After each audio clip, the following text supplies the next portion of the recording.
But yeah, this is Well-Being, Pain, and the Mere Difference View of Disability by James Forsdyk in, where are we? This is Bioethics. So we've got some bioethics today. And as always, this is my first time reading it. I don't know what's going to happen. This is, double column, so we're going to be about 10 pages. Nothing too critical, like, doesn't look too long. But yeah, I haven't talked about disability in a while, so I was like, there's always some good philosophy associated with, what is it to be human? We were talking about pain earlier. Dojo says, my favorite mathematical paper was just stating a counterexample. The famous one is 9 to the 5th, 8 to the 5th, plus 7 to the 5th, plus 6 to the 5th, plus 5 to the 5th equals 10 to the 5th, which disproved a conjecture by Euler. Cool. I mean, that's like fun math stuff when you can just do that. I remember years ago, it was on maybe Reddit or something, but it was in Philosophy of Math subreddit. And they're like, this is the paper says, in this paper, we prove that you can divide by 3. And then they go through, because apparently if you're doing it in terms of like very fundamental like sets or whatever, it's not so easy to prove that you can divide by 3. And division by 2 had been proved a long time ago, but no one had even attempted to prove that you could divide by 3. So it was a one-line paper. Yeah, if you can come up with a cool counterexample like that, it's great. I mean, Russell's paradox, he sent it to Frege in a letter. You can just be like, hey, look, I used to think like you. Like the letter, you can read it. It's like, I used to think like you, but then I came up with this idea about like, certain things, and now I don't think that anymore because it doesn't work. It's like, yeah. Take the exactly, Unreal Brian. It's just like, and we have like some of the correspondence between Frege and Russell, and like Frege's just like, oh God, you were like, he says like he the way Russell phrased his paragraph wasn't exactly right in terms of the formal stuff that Frege was doing, but he was like, he understood. He was like, yeah, you just change this and this, and then like all of a sudden, it's like, I just need to write, I have to think about this. Like, thank you so much. I had no idea, but like, what do I do now? I have to think about this. And he was gracious about finding the paradox. But anyway, so we're going to read this now. This is Well-Being, Pain, and the Mere Difference View of Disability by James Forsdyk in Bioethics. Here we go. Outlining the debate. And as always, feel free to ask questions along the way. A great deal of philosophical literature has been devoted to the subject of disability, and the origins of this scholarship appear to stem from the disability rights movement. An important shift in the way that scholars talk about disability began with the organization in Britain known as the Union of Physically Impaired. Let's make this, we can do this so everyone can see it better. I always find this funny. There is a good zoom level, and it's not saved. In Britain known as the Union of the Physically Impaired Against Segregation. As its fundamental principle explains, in our view, it is society which disables physically impaired people. Disability is something imposed on top of our impairments by the way we are unnecessarily isolated and excluded from full participation in society. Interesting. It's like society defines us to be disabled, but that's not actually, like, we have disability, but the way society does it, that's something over and above what we actually experience. The social model, as it became known, has been discussed and critiqued extensively, but it led to a different way of thinking about disability, which has been drawn upon by many further scholars. The most influential of these more recent theories of disability is arguably the mere difference view developed by Elizabeth Barnes in response to what she felt was a lack of understanding about the issue within philosophy. In the preface to her book, Barnes cites works by Peter Singer and Derek Parfit as particularly disheartening in this regard. She says, quote, "To say that I was disappointed would be a massive understatement. Heartbroken might be closer to the truth." And the history of philosophy and many other stuff in the West is that it was written by, able-bodied white guys in universities who were well paid or something like that. So, that they would not really understand people who have different experiences in this world is kind of par for the history of Western philosophy course. Yovko says, this is just using disabled in an understanded way, as it's usually or similar, even going synonymously with impaired. I don't know. We're just getting into it, Yovko. Don't know yet. You don't mind the distinction? Yeah. Well, we have to wait and see. We're just on the first page, and they're discussing some history, not even their preferred way of talking about it. They're just saying, hey, look, these people started off with it. They said this, and then Elizabeth Barnes said that. We don't know yet. Frank says, society also exaggerates disability by providing infrastructure for typical people, like a sidewalk or stairs, creates much more benefit for some than others. Yeah, absolutely. So there's stuff that's visible, and then there's invisible stuff. So like, say you have ADHD, as many people do here on Twitch, and so you have trouble focusing on certain things for longer periods of time, but no one can see that from the outside. It's not like people who are in a wheelchair, you can see the wheelchair. If you can't focus, no one can tell that you can't focus. That's something in your head, I guess. But it's like there's lots of problems. So it's like, yeah, maybe we have sidewalks, but like, what accommodations have we made for people who have, like, you know, not so easy to spot disabilities or whatever it might be. Yeah. Okay, Barnes goes on to define as disabilities those physical conditions for which the rules for making judgments about solidarity employed by the disability rights movement apply. Okay, so they are applying the rules as they see fit about what they want, you know? So, yeah. Okay, because they are among the things that the disability rights movement is seeking to promote justice for. Yeah, so let the people who have or are interested in this stuff, let them set the terms, not the people in the rest of society who may have less understanding of stuff. That's fair. After a great deal of reasoning that relates to a comparative benefit and the benefits and disadvantages, she ultimately concludes that disabilities so defined are value-neutral characteristics.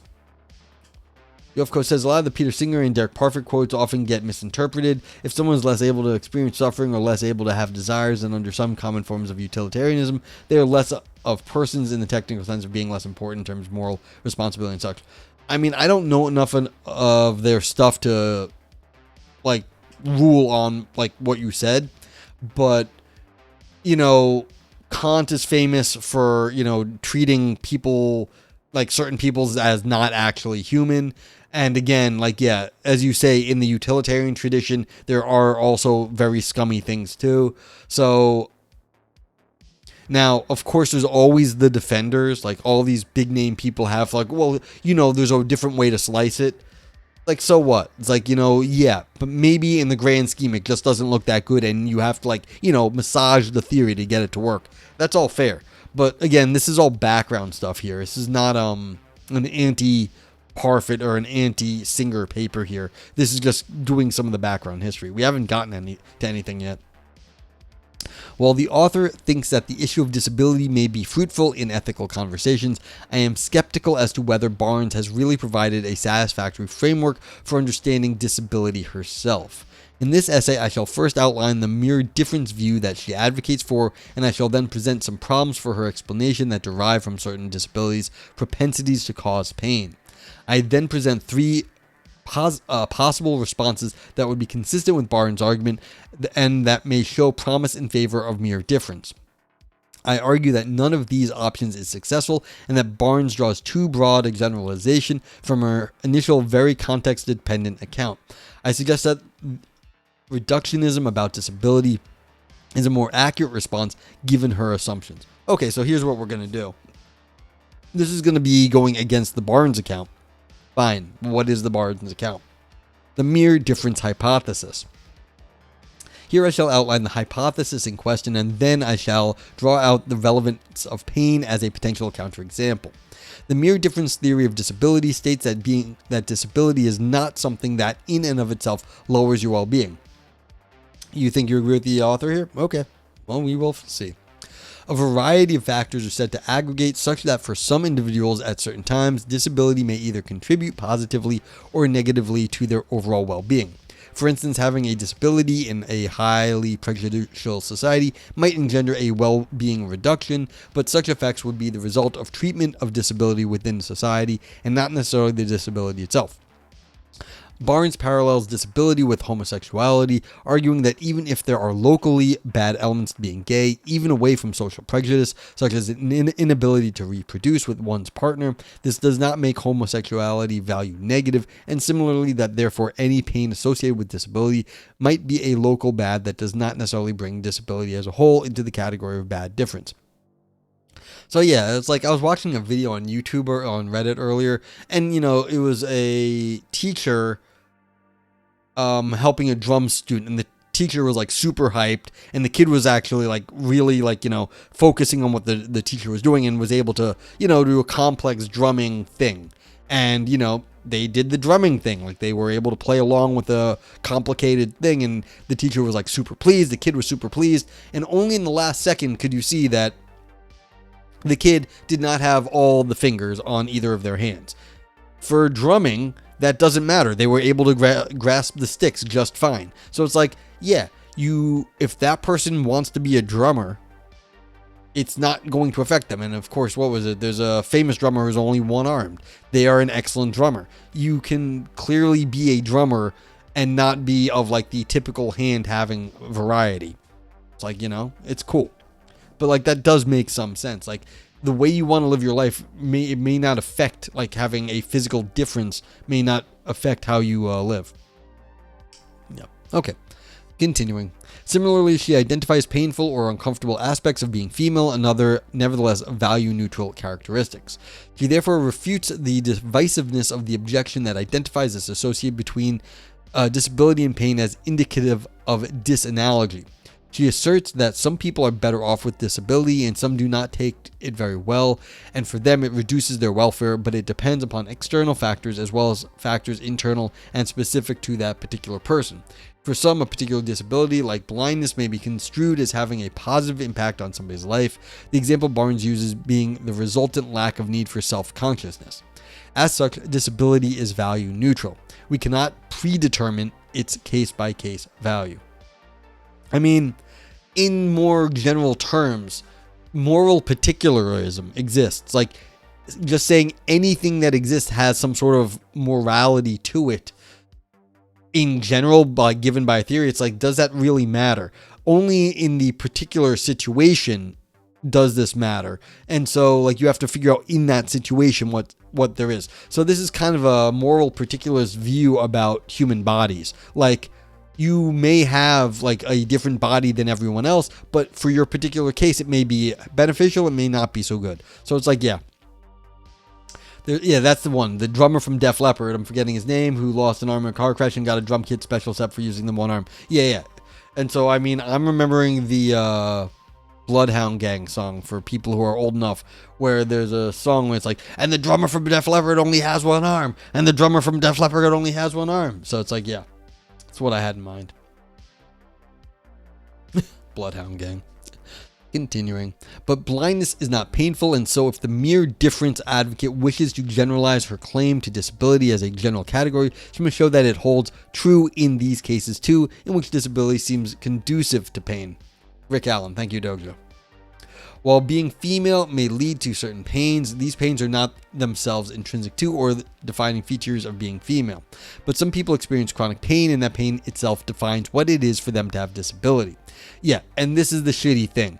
Some people are going to have issues in their body that suck and cause a lot of pain, and pain, as I was saying earlier, is very bad. It can be very disruptive. And so I don't think people understand, like, you're not getting good sleep, you're not feeling healthy all the time. So it's like, it's very noticeable, and it does disrupt quality of life.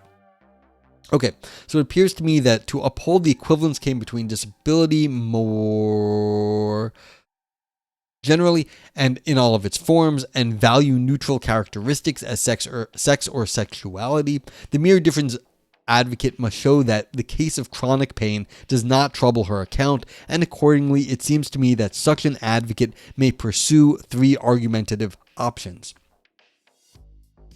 Yofko says, I guess it depends on what our target is. If we are simply trying to map out how normal people actually use the word, then I think both of these accounts are at most incomplete, at worst misleading. If we were trying to first find some good account of disability based on how people use the term and other factors, then asking about what meaning implies, and then I think there's most likely to be some reductionist account of disability along the lines of some long-term lack of ability that causes suffering to a person and their surroundings above a sufficient threshold. Yeah, but again, who gets to define what counts as, like, yes, but who gets to define that threshold is also part of this. So it's like, it's not going to be an objective thing. It's like, who gets to define the threshold and where does this come from? And so that's the question right here. It's like, okay, what counts as the threshold and what should, like, and who gets to decide what that is? And that's exactly what it is here. It's, like, it seems to me that such an advocate may pursue three argumentative options. So this is it. It's like, who gets to say what counts as value neutral versus not value neutral? What counts as something that just is bad versus something that's neutral? And so that's what is exactly at issue here, is what is that threshold? And they're saying this does not, that chronic pain does not reach this threshold yet. Okay. The first states that pain itself can be a part of someone's identity and something that disabled people value, such that without it, one would be made worse off. I call this the identity argument. The second claim involves theoretically separating disability from pain, arguing that the pain is caused by the disability may well be bad, but that this does not necessarily mean that the disability itself is bad difference. I call this the separation argument. The third cedes the point that disability may sometimes be bad for some of those who have them, but argues that indeterminacy as to whether or not a given disability will ultimately be positive or negative in its effect is sufficient to justify the claim that disability generally is value neutral. I call this the indeterminacy argument. I discuss some of the background issues before critically examining each. Specifically, I show why the case of disability-associated pain is particularly troubling for the mere difference account, and then I present each of the three arguments in support of mere difference. Okay, so this makes some sense, you know? You're either defining the pain as part of yourself, and then it can't be bad because it's just what it is to be human. You're defining the pain as a bad consequence of the disability, but that consequence is not the disability itself. And then the third one was what? Okay, you don't actually, like, you know, you don't understand God's plan for you. You need to suffer. That's what the indeterminacy is. So, Yoko says, perhaps something above a threshold that would be important to us in a medical context or social context. Yeah, I think that's probably where they're going to go with this. And, like, this was called the social theory of it, the social theory of disability. And that's where they started off here. So it's going to be like we're in that area, a social context area here. They're not talking about medical levels of some, like, you know, endorphins or whatever, not the endorphins, whatever pain receptors there are. So I think it's going to be the social context. All right, 3, pain. Here I show that the fact that pain is associated with some instances of disability causes the mere difference view theoretical difficulties. At the same time as defending the mere difference view, Barnes clearly places some negative value upon pain. A common objection to the mere difference view is that it would seem to suggest that causing disability would be morally permissible. Barnes refutes the idea that changing a person's body in this way would be permissible on her view. The explanation when it comes to altering a person's characteristics before birth is a principle of non-interference, whether it be changing a fetus genes to make the resulting person straight, gay, disabled, or able-bodied. She thinks that the cases are all equally morally wrong. When considering adults, she makes reference to transition costs as bearing on its clear impermissibility, one of which is the causing of pain. The potentially painful process of actually becoming disabled is argued to be the factor that does the explanatory work in this case. Yeah, Ross says, I love being told my back pain is God's divine plan for me. Yeah, exactly. But, I mean, this is why they're setting it up. And is why I made that sort of, like, joke. That, like, this is why it's just saying, oh, yeah, like, it's like, you don't really know if, like, this is good or bad for you. It's like, really? It's like, good, fine, then let me give you my pain. You take it, and, you know, like it's a little bit silly. But yeah. Yovko says, so basically my whole point here is that we should be clear about what we're trying to do, conceptual analysis, conceptual engineering, defining words as we think they ought to be understood. Well, this is analytic philosophy, my friend. And what we're doing here is this author is taking Barnes at her word, and he's analyzing whether or not it can withstand the counterexamples. So it's doing conceptual analysis, basically, is what we are doing in this paper, given Elizabeth Barnes' definition of disability, which apparently is a significant perspective in the literature. So yeah. Okay. But in some cases, pain will be directly linked to a disability itself and not just with transition cost. To take an extreme case, Glover discusses the case of a newborn with a dystrophic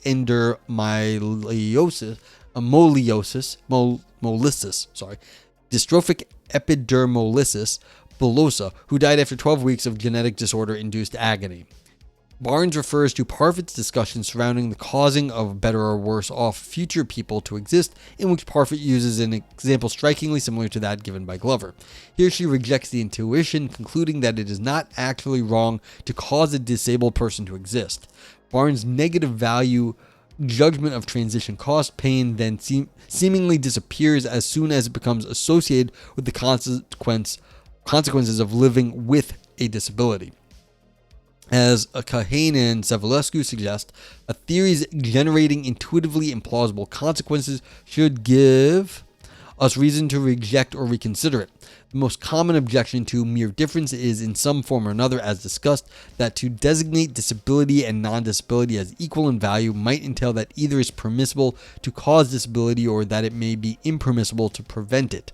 I do not believe it necessary to even appeal to this argument in order to show that Barnes' theory is flawed.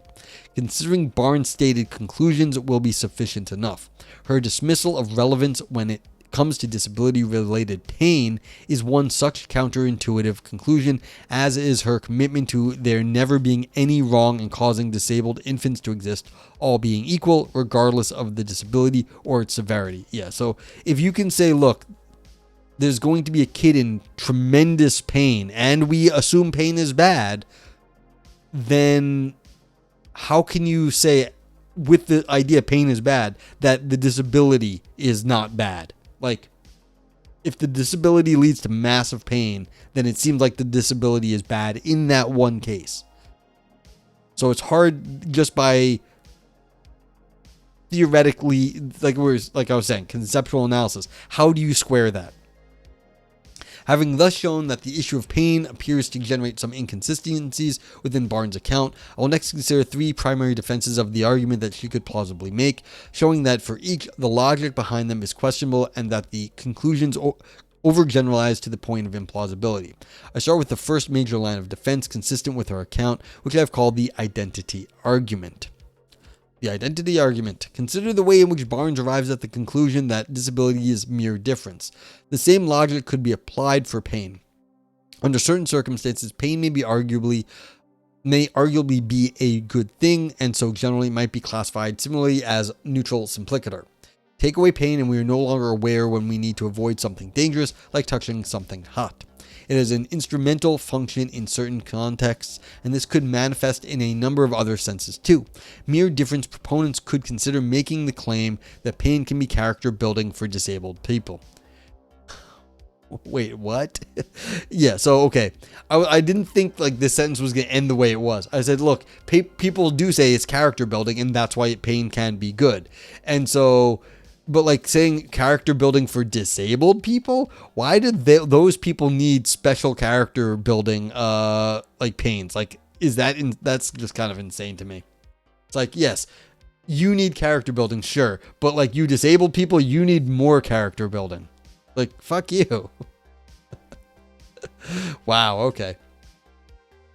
This becomes reminiscent of the concept of soul making. Traditionally used in the theological context, the problem of evil, the question of how an omnibenevolent and omnipotent God allows evil or pain to exist has been explained by its necessity for shaping the soul. And this is one of these fun things. Definitely funnier from all the pains? Yeah, like, how do you like that? You wouldn't have been so funny. Might have been, yeah. But like, this is one of these issues in philosophy in general. You think our current arguments are all scientific and all stuff like that. No, they're not. They have been rehashed over centuries, over millennia in different contexts. And like, this is the thing. They were doing this sort of theorizing in the theological context, just calling it soul making as opposed to character building. So we had the soul, it was religious. Now we've just transferred the same idea onto the identity. And we're not calling that like a soul anymore. It's just your psychological identity. But the arguments, the exact same arguments are getting rehashed. They're exactly the same as they used to be. Just, pop out a few different words and all of a sudden we're not talking about gods and like souls anymore. We're talking about identity and disability. So yeah. But anyway, one of these things about the history of philosophy, once you've been around long enough, you start seeing the same damn arguments everywhere. Okay, hardships may be tests designed to improve us and strengthen character in various ways. Some disability activists argue in the same vein that disability is merely a difference in ability, something that may create hardships in certain contexts, but that these disability-associated hardships strengthen the character of people with disabilities in such a way that they are better off for them. This is like apologetics right here. It's like, yeah, everything sucks. Let's figure out how we can make up some reason that doesn't suck. An example picked up by Barnes illustrates a case in point.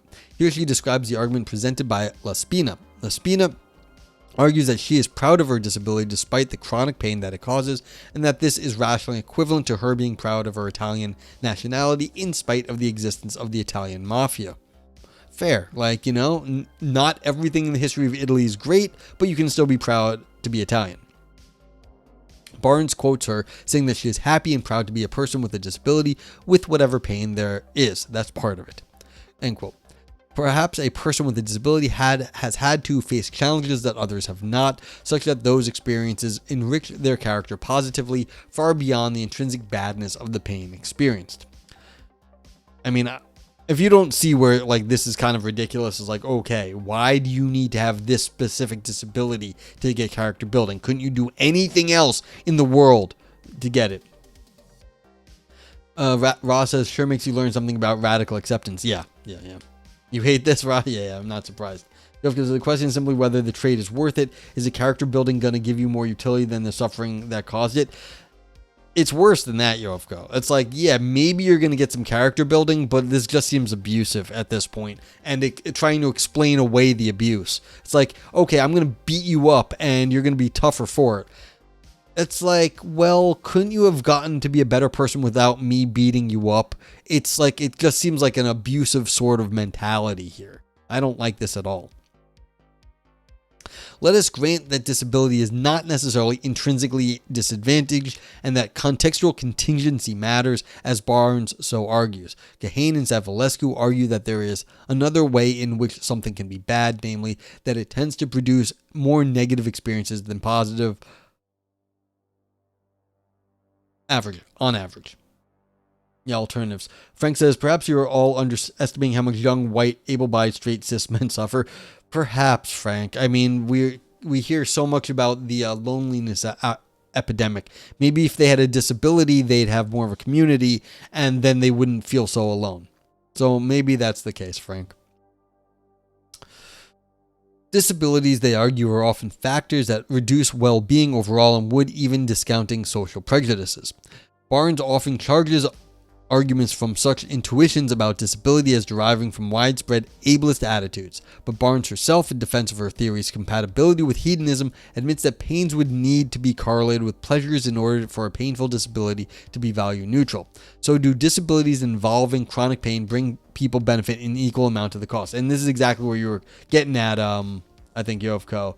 It's like, does this actually make sense? Can we say that the pains lead to some good outcome? Which I find kind of ridiculous.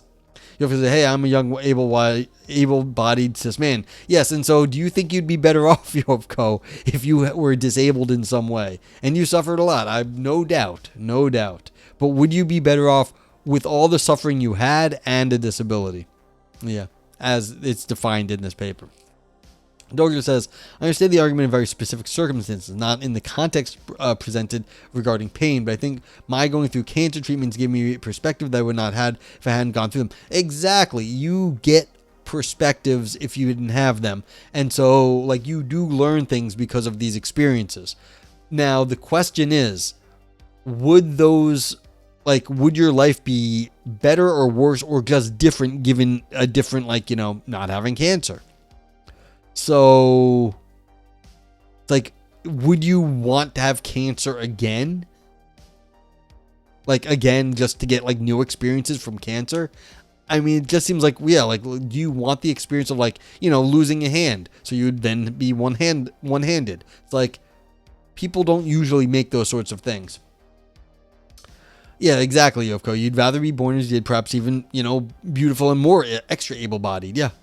Valpo says, yeah, it's just the soul-making response to the problem of evil, but about disability. Yeah, and that isn't that funny? I find these the recurrence of these arguments just in new context, just sort of endlessly not fascinating, but I find it the way the history of the argumentation has gone over time, I find very interesting.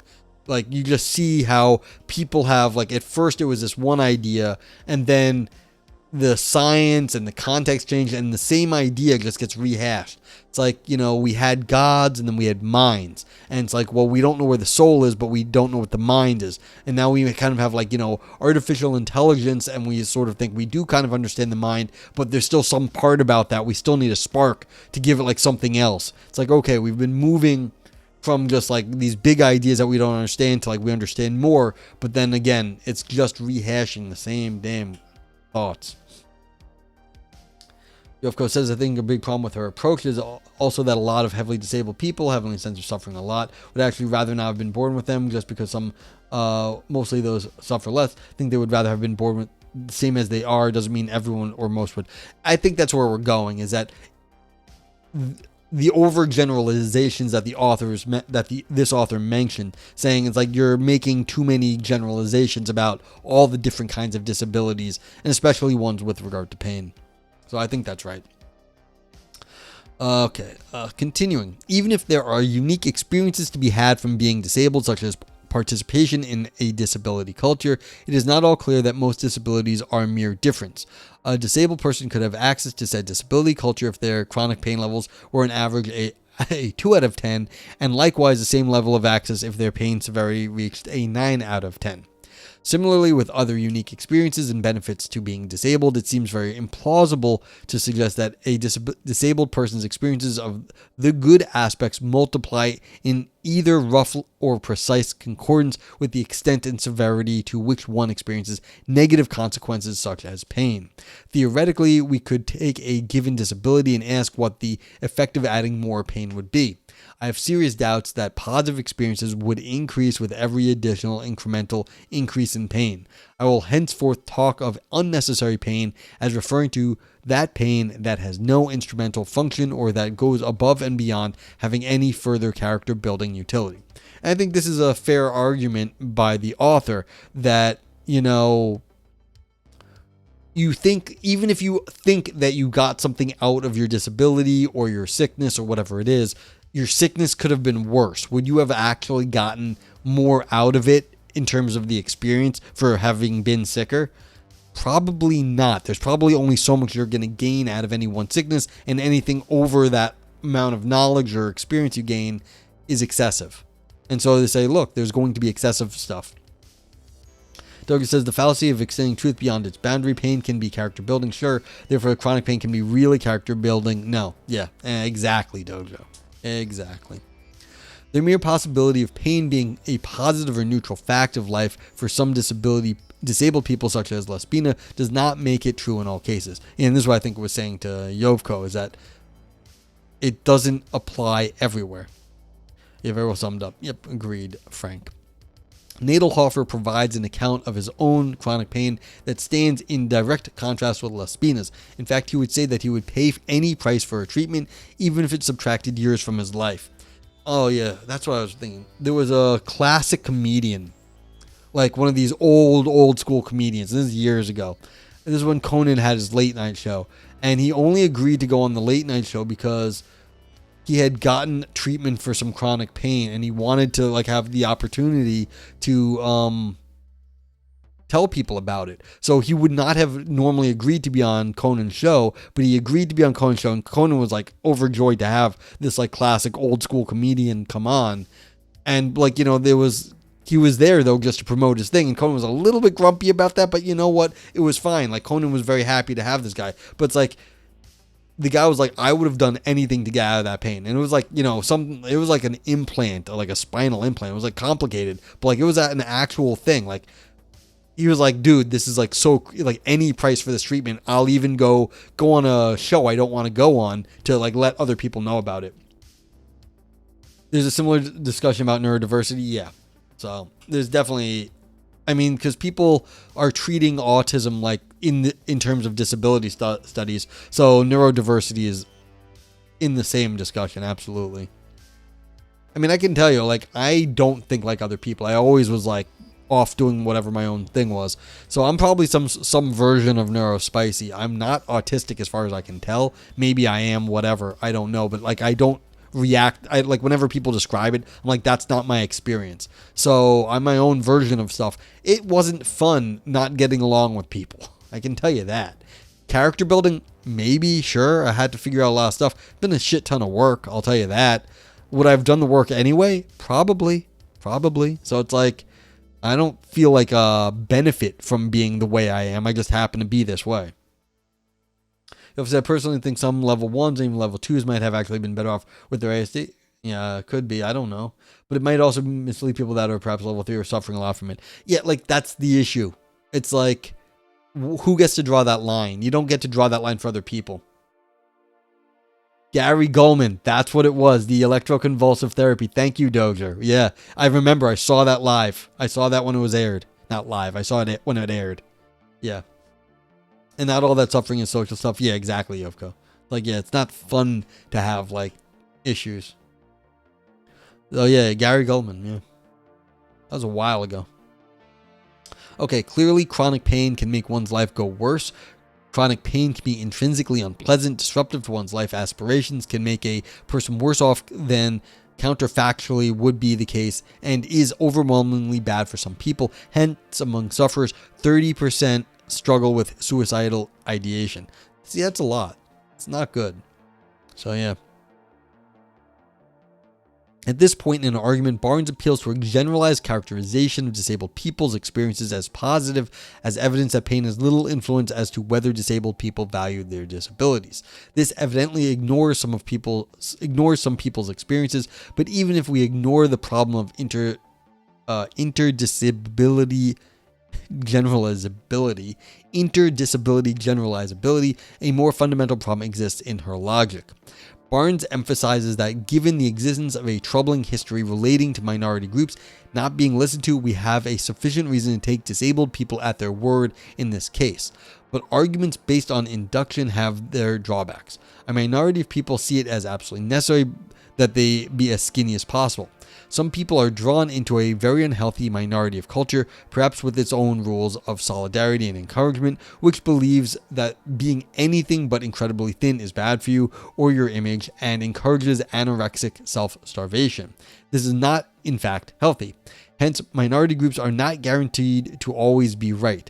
Past experiences do not always translate well into future cases. This is an interesting argument. You're saying, look, just because you're a minority group does not necessarily mean your perspective is right. You might all be psychos. That's slightly unfair, but also there's a point that just because you are in a minority does not guarantee you a better perspective on the world. You prefer your ASD as it is? Yeah.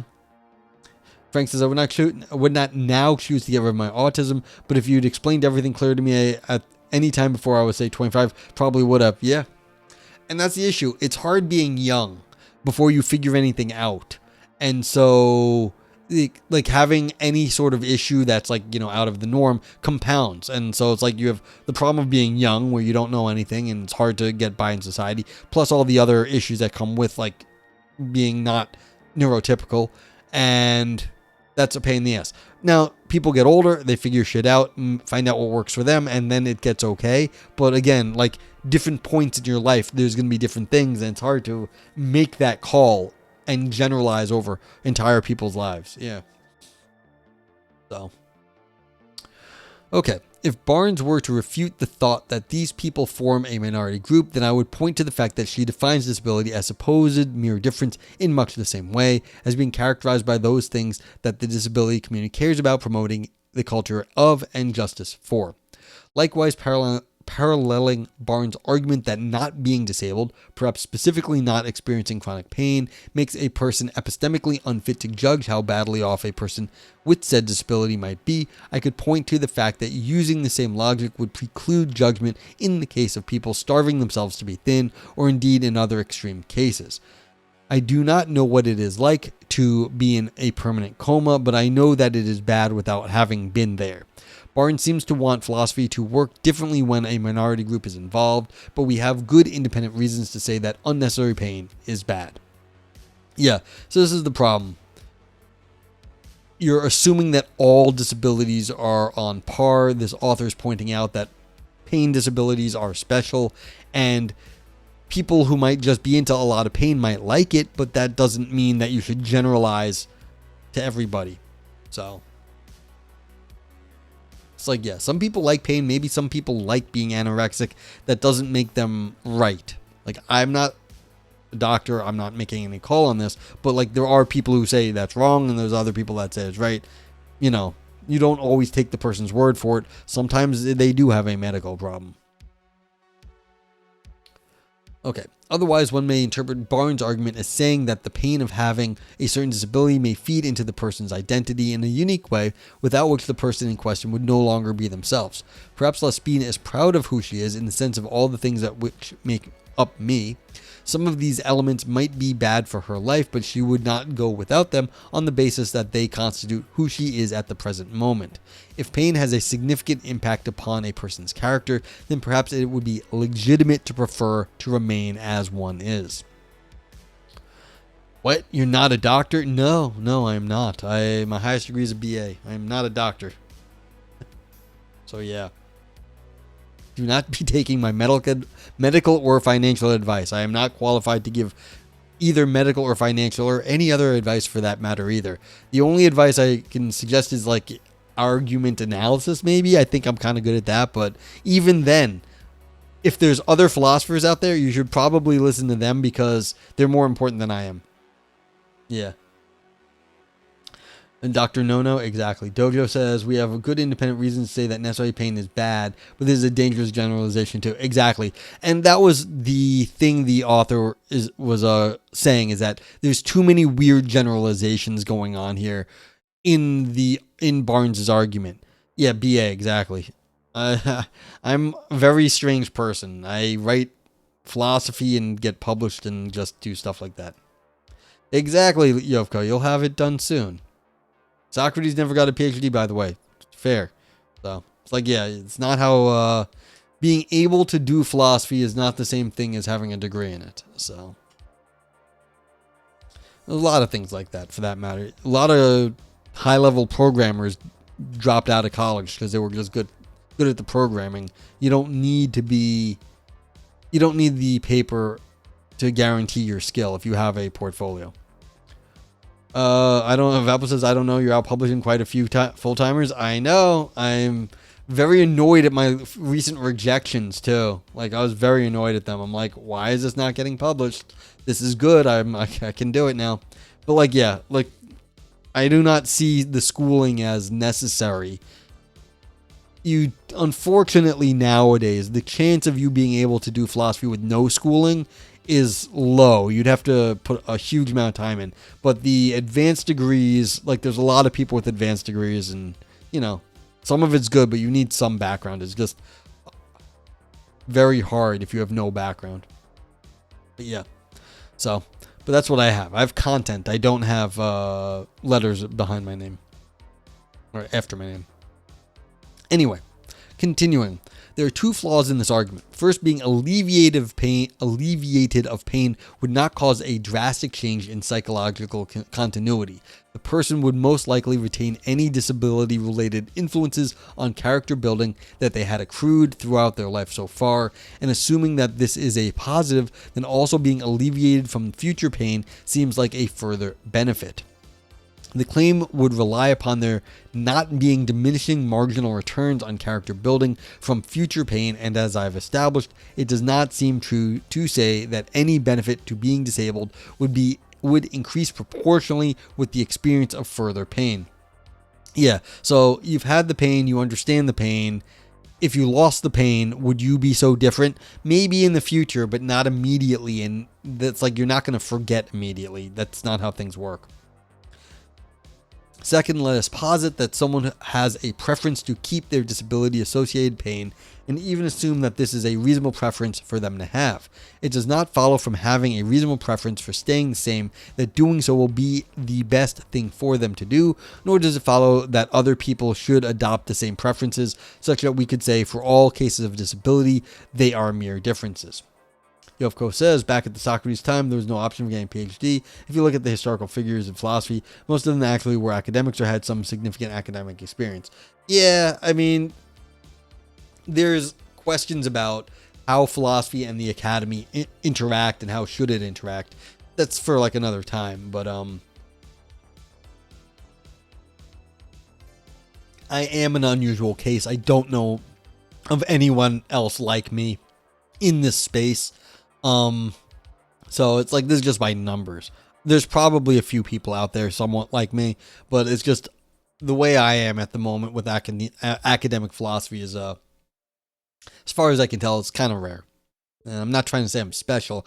I'm just saying these are how the numbers look at, like, there are, like, I know the people in the space. There aren't that many of them. So, anyway. So, but like, yeah, historical philosophy, who writes it, why it gets written in the West and not in the West. That's actually an interesting topic worth talking about too. Like, it's interesting stuff. All right. Having established that the identity argument does not hold, I would like now to move on to the second, the separation argument. Boston University, in philosophy, which has an excellent philosophy department. Like, that's how I got from like being, just plain old idiot to like sophisticated. Like, that really leveled me up, in terms of understanding what's going on. And like, even though I like read some stuff, like I did need some training to get into any sort of shape, really. Okay, the separation argument. Barnes' discussion of local and global harms is indicative of the second argument. A characteristic is a local bad for a person if and only if it reduces their welfare with respect to a particular contextual factor such as time or place. Characteristic is a global bad if and only if it simply has a negative effect on a person's well-being, irrespective of circumstances. Irrespective of circumstance, trait is bad simplicator if its absence would counterfactually increase well-being for any given person. Given the fact that she refers to pain as a transition cost, Barnes does clearly think that pain is bad in some cases. But if we apply Barnes' logic to pain, then we can classify it as neutral simplicator. Some cases of experiencing pain are such that removing the pain would make us worse off, for instance in the hands on the hob case, or certain character building cases. Other cases are such that the pain reduces a person's welfare, where it is unnecessary, a local bad. Likewise, Barnes' main claim is that on its own, disability is neutral simplicator. Not every disability is such that removing it would make the person better off. An autistic person's traits might give them the ability to think in a very unique way, such that they bring about discoveries within a particular academic field, say, not previously thought possible, and hence live a happy life. A little social accommodation may make a big difference to their well-being. With regard to disabilities that involve chronic pain, what I believe a mere difference proponent could say in such a case is that the resultant pain is locally bad for the person, in the same way that being autistic may perhaps sometimes pose locally bad social communicational challenges, but that the disability that engenders it is not necessarily bad itself. And I think this is what Frank was saying earlier. You get some goods and some bads. I mean, I was watching multiple streams with ADHD folks. Some of them can stream for much longer than I can, and they're like, it's superpower, I can just like do all the stream stuff. But, then I was hearing someone today say, yeah, but like I can stream for a long time and have a good time. But like someone today was saying, yeah, you have executive dysfunction. They would get distracted and couldn't take their pills in the morning. It's like they couldn't get their pills taken. It's like, okay, it's like, yeah, you got your problems. You got to figure out how to work that out in your life. Pain in the ass most of the time. So it's like, yeah, I can paint all day or whatever it was they were doing. Yeah. Okay. It's like that was what they were saying. You don't get to pick and choose the thing you can do like hyper focus on. It's like if you could pick and choose like something useful, but you don't get to pick and choose it. So it's like, all right, not helpful, even though it's kind of a superpower in certain circumstances. Anyway, continuing. As discussed, pain conducive to character building seems to have diminishing marginal utility up to the point where further pain falls within my definition of unnecessary pain. Beyond that, it makes the disability globally worse, but perhaps we could use painkillers to mitigate against unnecessary pain. If the badness of disability is dependent upon unnecessary pain, then removing the causal link between the two might help make the disability a difference as opposed to a detriment, the removal of which would not automatically constitute a life improvement. Yeah, so just say, okay, fine, can we just fix the bad aspects with pills? If you can fix the bad aspects with pills that are purely bad, just like the extra pain, then who cares? Take your pill and move on.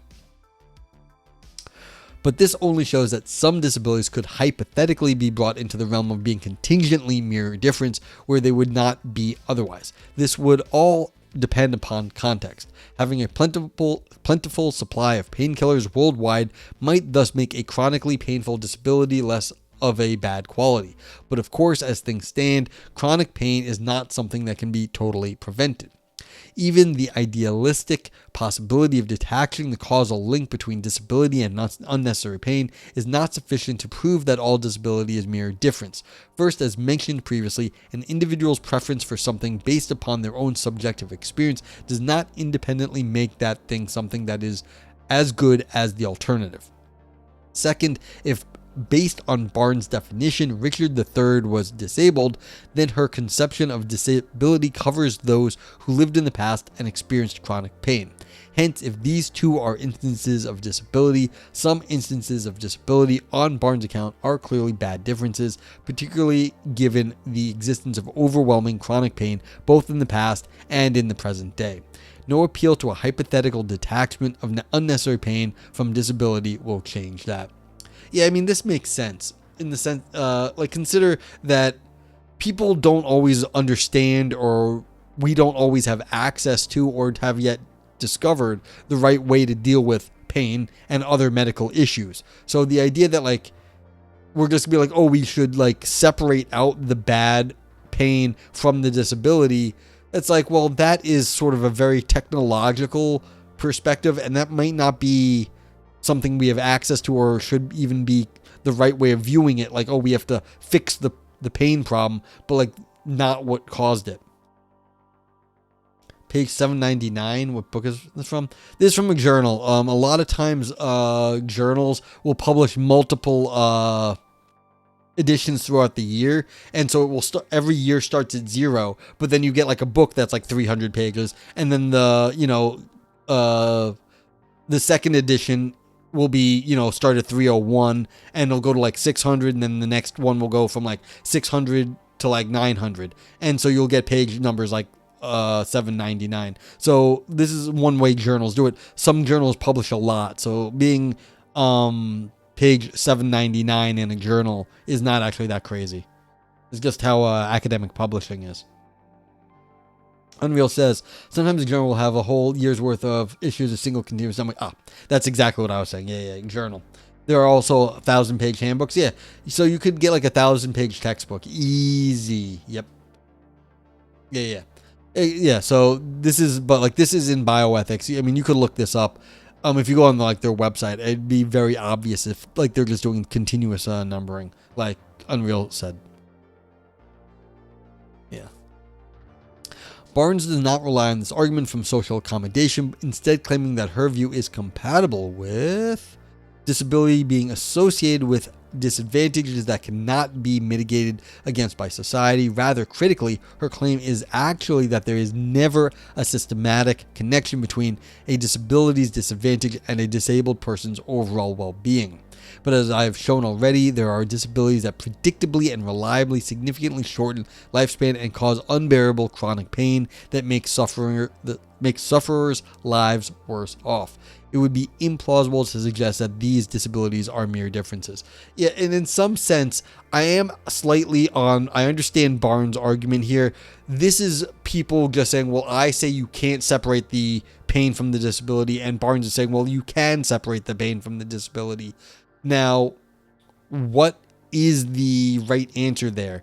Because there's maybe there will be a tech, and this is what I'm saying, it's a little uncomfortable. You're relying on this sort of very theoretical and technological ability to separate, like medically separate the things.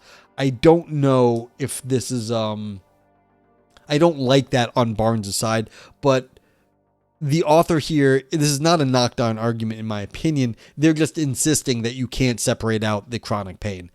That seems right to me, but again, it's like, yeah, okay.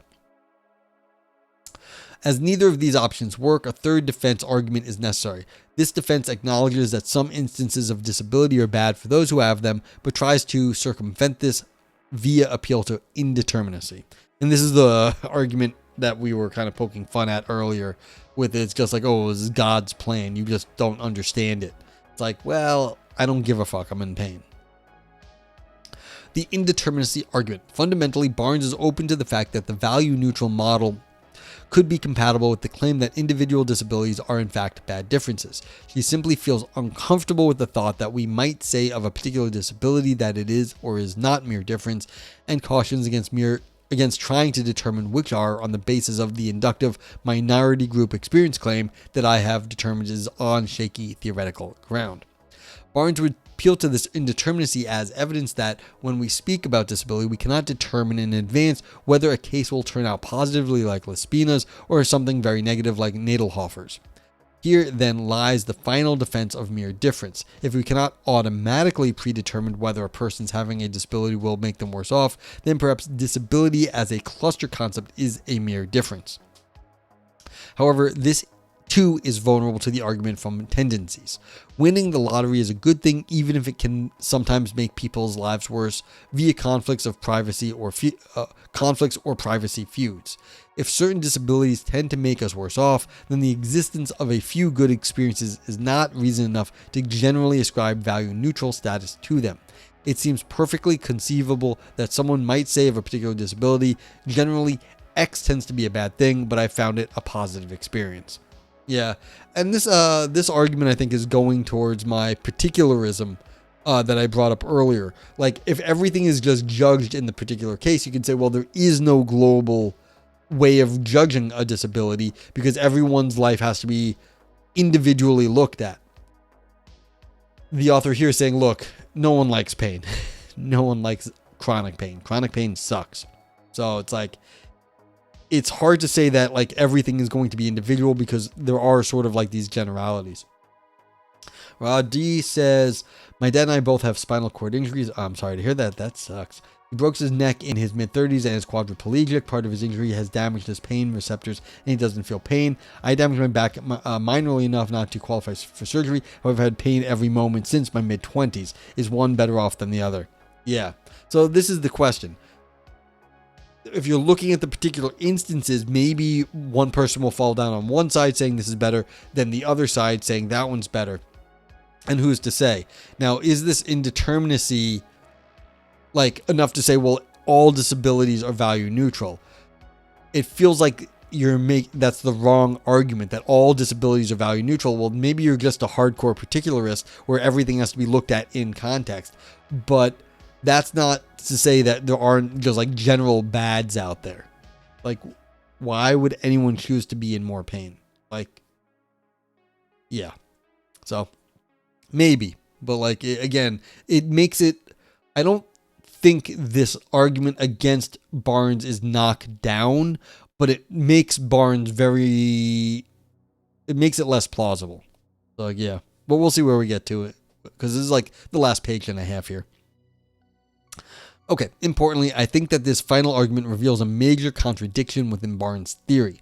Barnes generalizes her claims about disability, but what makes her so sure that she can? Yeah, so again, we're doing, from the particulars, we're generalizing, because everything is like, well, for this person it's okay, for that person it's not, and then we're going to generalize over that. But that's the whole point that I was making, is that pain is like a general bad, and I mean, this is the author's point, really. Why does Barnes stop at this level of abstraction? As discussed, Barnes starts from a common sense model of disability, its broad scope defined by the rules of solidarity used by the disability movement, and so far I have been operating on the assumption that she is correct. Despite these common sense assumptions, she has arrived at conclusions that are anything but common sense. Her logic in between has the benefit of being heavily grounded in context, but the benefit of context-based accounts is supposed to be that they get the right result in individual cases. Given this, it is difficult to understand why Barnes did not take the logical next step and become a reductionist about disability. And I don't know what this means yet, and I do not like that they're just being like, why don't they take the logical step? Well, what logic are you using? Like, I don't like this.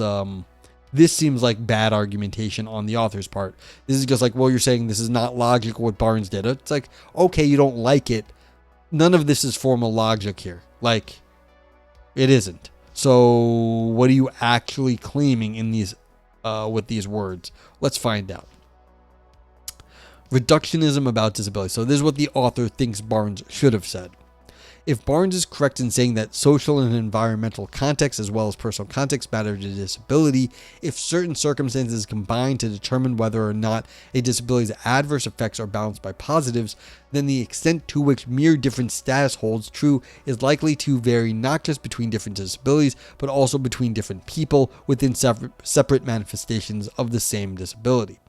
If different people, depending on their context, social, environmental, and personal, formulate different opinions about how valuable or otherwise their personal manifestations of disability is to them, then why does Barnes feel the need to ignore said context and generalize her mere difference claim to disability as a whole? Okay, well, all right, let's keep going. The fact that pain varies in quantity between disabilities varies to different degrees even within disabilities and between different people's experience of them, and varies in its value or proclivity to produce positive versus negative experiences seems to me to suggest that talk of mere difference applying to disability universally is to miss the point. The author's claim then would be that severe and chronic pain are decisive counterexamples to the view that disability, generally speaking, is mere difference, but equally not strong enough to justify the labeling disability bad difference, generally speaking, so long as we take a common sense reductionist view of disability. Okay, so they're saying, yeah, look, this is fair on this author's part. It's like, if you're going to take the person by person perspective, then for some people it's going to be bad and you can't generalize at that point. You have to take it person by person. Author concurs with Nadelhofer that invariantism about the value of disability does not work. Some disabilities may be mere differences for some people, other disabilities and even the very same disabilities may be bad differences for other people. The mere different status of a person's disability may even vary situationally. This is a far weaker claim than Barnes makes, but one I think is nevertheless much more accurate. One could, of course, redefine disability and move away from the common sense cluster concept, perhaps positing that a requirement of a disability is that it significantly reduces someone's range of abilities or their welfare in some way, excluding the impact of any social prejudices. This would be an interesting point of investigation, however, I will not undertake it here. It suffices for the author's argument to point out that in doing this, a mere difference disability would then no longer be an instance of disability. However, if we decide to do the reverse and say that any individual case of a bad difference disability is not a disability, then I think that would contradict the spirit of disability activism and would be gravely unfair, particularly given that such people would be in even greater need of the justice-oriented rights movement Barnes discusses and positions as being so important to disabled people. So there seems no way to accurately generalize such that disability is universally value neutral. I have demonstrated this via appeal to cases of disability that involve chronic pain, where there is no comparable benefit to be derived from such pain. Yeah, and so it's like, all right, if you're going to go person by person and say some people are cool with it and some people aren't, then you have to say, well, the people that aren't, and they really hate this because they're in a lot of pain, then you can't say that it's just indeterminate whether it's good or bad. It's like, well, no. You have to worry about the people that really don't like their chronic pain. So it's like, that's the problem here. Can you generalize and be like, well, it's indeterminate what it's going to be? Well, it doesn't matter if it's indeterminate from the outset. You still have to worry about the people with chronic pain. Okay. Conclusion. Having tested 3 potential lines of defense for generalizing the mere difference claim across the cluster of things that Barnes calls disabilities, I conclude that the argument is unconvincing. It takes context to matter and then discards this commitment when it comes to cases in which it might otherwise prove the opposite. The case of chronic pain is a case in point where testimony is mixed, and for some it seems that its cessation would allow people living with it to experience more fulfilling lives.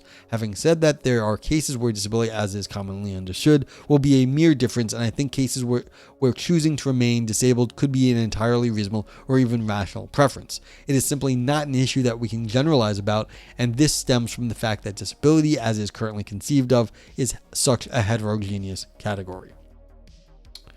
And that's it. But now, as always, if you are in chat, we get to review the paper. So, how did you feel about this paper? What did you think about this? If you thought it had made you give you I can't speak. I'm starting to lose my mind. It was fun. Gave you fun stuff to think about. Makes the brain dance. Give it a brain dance. Spelling and capitalization do count. If you thought it talked about some existential or artistic drama, Nog Scream. Nog Oro for deep ancient ideas, Nog Knife for slicing and dicing arguments, Nog Navel, navel gazing only for academics, Nog Turd, all style no substance, still poop underneath, and Nog Grapes for big claims that shrivel up. You can also use the global vote yay and vote nay of Twitch, or my vote meh. Note that anything in the green will make I calculate an overall score. That'll make the overall score go up. Anything in the red will make it go down, and the vote meh will actually move everything towards the middle. So Frank says, gave it a yay and 2 knives. Yeah, this was kind of some analytic philosophy. They took the concepts and then they showed some arguments that they don't work with counterexamples and argumentation. So Dojo also gave it a knife. I think that's fair. Yovko says, this whole paper seems like somewhat of a waste of time because of just how obvious it all seems. That's not fair. These people do not actually agree with Barnes is a major position, I think, in this. So just because you think it's obvious may mean that you're smart, but I don't know if that's I think that's unfair to the journal and the people in the position. If we were analyzing how people use words, clearly some people use disability to refer to things that aren't merely difference, such as in cases where disability necessarily implies very bad stuff, more so than it might do some good stuff. Like the example the author here gave some instance of chronic pain. Frank says, I feel that you have code, but sometimes you just gotta wreck the dumb papers. Yeah, and like that's the thing. Sometimes papers are obvious, but it still needs to be said and the arguments need to be written. And the question is, how well did they do it? And I don't know enough about the literature here to say, no, this is obvious and everyone should know that this stuff. If we had, we've had people who are actually experts in disability studies in chat before. Haven't seen them in a while. I hope they're okay. But like they could tell us if this was obvious. But like just from my non-disability studies background, I can't tell you that one way or the other. Since semiotics hated it to death. Thank you for the review. Yovko gave it a mat, knife, and a brain dance. Thank you. Ra said, yeah, and a knife. I recognize so much of this from how I've been assessed over the years. Yep, there you go. Unreal was with Yovko. My kind of usual complaint, I'm happy they're addressing the topic in a thoughtful way, but the hardcore analytic stance makes it seem superficial. Yeah, maybe this is not the way to be analyzing this area. It's just analytic philosophy, and it might not be the right way to do it. I think they didn't have to expand so much. Just giving one counterexample is already enough, and Systemax gave it a golden turd. Fair. Like, if this is not your experience and you disagree with this stuff, like, I bet this would come off with a golden turd. And like I was saying, I think that this is not knockdown. Like, they presented arguments, and they presented the arguments in a certain way, but I don't think this is actually going to be like knockdown arguments. I bet like, someone from the other side of this argument could come back and be like, nah, what do you mean you have to go particular and you can't generalize? Of course we can generalize, and this is why. I think there's definitely room for response here. Definitely. That said, I thought it was good paper overall. Clear enough. I think it got in a few spots. It did get a little golden turdy, like they overstated their argumentation, but like, yeah. So I get you. So same as I have crippling mental health disability. I didn't hear anything about me and my ilk. Yeah. And so and that's part of the issue. They hand waved at like autism once here, and this is maybe not what, like, to be fair to this author, they were saying you can't actually generalize about all the disabilities in the same breath, but then again, they also did the same thing, and they didn't really they only covered like certain disabilities. So yeah. Yep. So what am I going to say? I actually thought it was an okay paper in the realm that it like kind of did. So we're going to get some Nog Knives on this. I think that's the right thing to do. Nog Knife. I'm with Cinemax, and we're going to give it a Nog Turd, but I'm also going to say vote yay, because I thought it was overall good. It had some weak spots where they were kind of glossing over the turd part of their arguments, but like, yeah. No, I don't think Semiotics is confusing here. It's confused here, Yovko. Like, anyway, this is how you personally feel about the paper. Not everyone's gonna like this stuff, so not everyone is gonna like what you like, and that's just how it goes. So that's how it goes. Dougie says, I just don't like the, can't we all agree that the instance example is bad? Okay, then what should we do about the badness? It's like, there's definitely things that could be responses. Like, absolutely, Dojo. Like, what do you mean by pain? What kind of pain? Chronic pain very much sucks, but again, this was not the phenomenology of pain paper. This was just, let's assume that pain is bad. Now, they have a point where you're saying, all right, whatever benefits you're getting out of, like, said pain disability here, then isn't there instances where there's more pain where it just sucks? It's like, yeah, okay, that is like the one little range where it's like, it could be worse, and you wouldn't be better off if it was worse in that amount. It's like, all right, fine. Now, how much can you squeeze out of that one little point? That's the trouble. You have to be able to say, well, that is actually unnecessarily bad. Now, how much can you stand on that, like, and make a philosophical position? Question. All right, so 60 seconds. If anyone else wants to get your answer in, let me know. But, like, I thought this was reasonably well argued, clear enough. They made their point. They weren't, like, hiding what they were doing here. They're saying, look, Barnes is wrong for these reasons. This is how I'm going to argue for it. So it was, as far as analytic philosophy goes, if you like analytic philosophy, this was reasonably well done for analytic philosophy, I thought. Like, it's okay.